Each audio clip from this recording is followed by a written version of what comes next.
আসসালামু আলাইকুম বন্ধুরা, আমি রাসেল। আপনারা দেখছেন টেক আপ বিজনেস।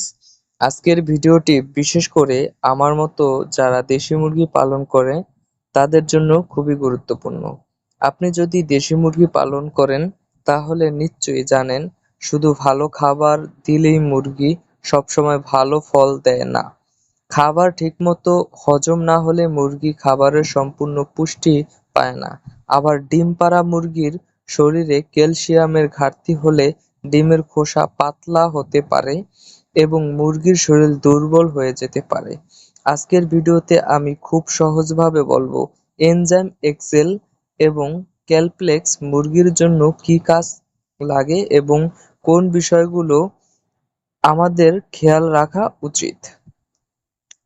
আর বন্ধুরা, আমার এই চ্যানেল আমি নিজের খামার মুরগি পালন ব্যবসা ও নিজের বাস্তব অভিজ্ঞতায় আপনাদের সাথে শেয়ার করি, তাই এ ধরনের বাস্তব ভিডিও ভালো লাগলে চ্যানেলটি সাবস্ক্রাইব করে পাশে থাকবেন।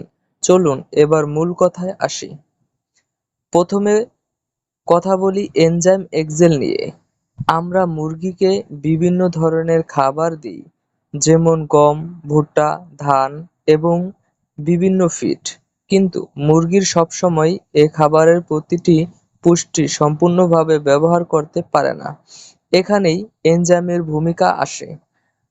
সহজভাবে বললে, এনজাইম মুরগির খাবার হজম সহায়তা করতে পারে। খাবার ভালোভাবে হজম হলে মুরগির শরীর খাবার থেকে পুষ্টি ভালোভাবে ব্যবহার করতে পারে না। আমার ম আমার মতো যারা বিভিন্ন ধরনের খাবার মিশিয়ে মুরগিকে খাওয়ান, তাদের জন্য খাবার হজমের বিষয়টি খুব গুরুত্বপূর্ণ। কারণ আমরা অনেকে সময় ভাবি মুরগি অনেক খাবার খাচ্ছে, তাই মুরগির ভালো থাকবে।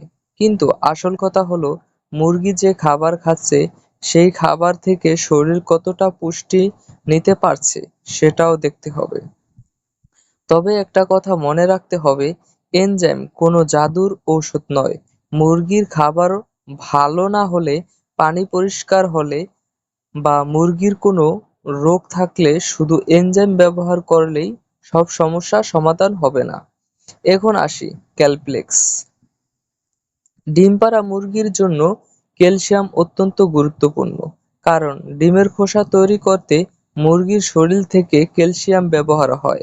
যদি মুরগির শরীরে ক্যালসিয়ামের ঘাটতি থাকে তাহলে ডিমের খোসা পাতলা হতে পারে, ডিম সহজে ভেঙে যেতে পারে এবং মুরগির হাড়ও দুর্বল হতে পারে।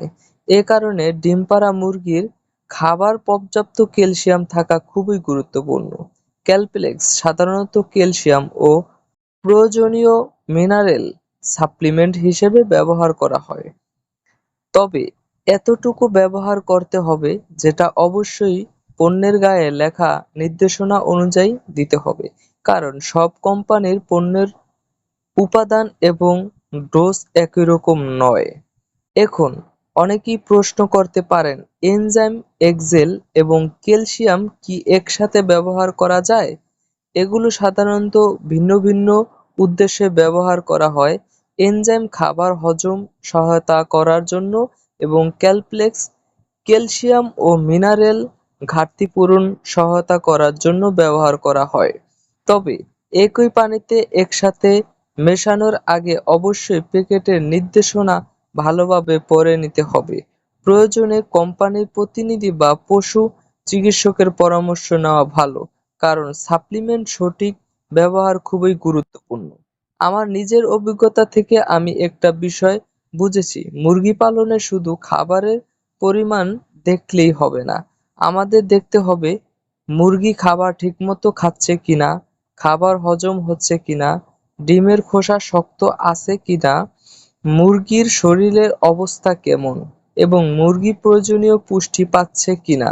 কারণ মুরগি পালন করতে গেলে ছোট ছোট বিষয়গুলো অনেক সময় বড় পার্থক্য তৈরি করে।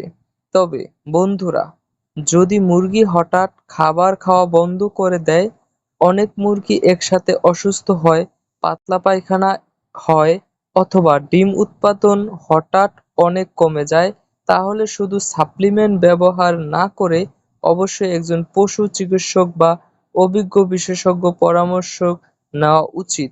সবশেষে খুব সহজভাবে বলি, এনজাইম এক্সেল মুরগির খাবার হজমের সহায়তা করতে পারে, আর ক্যালপ্লেক্স মুরগির শরীরে ক্যালসিয়াম ও প্রয়োজনীয় মিনারেল সরবরাহের সহায়তা করতে পারে।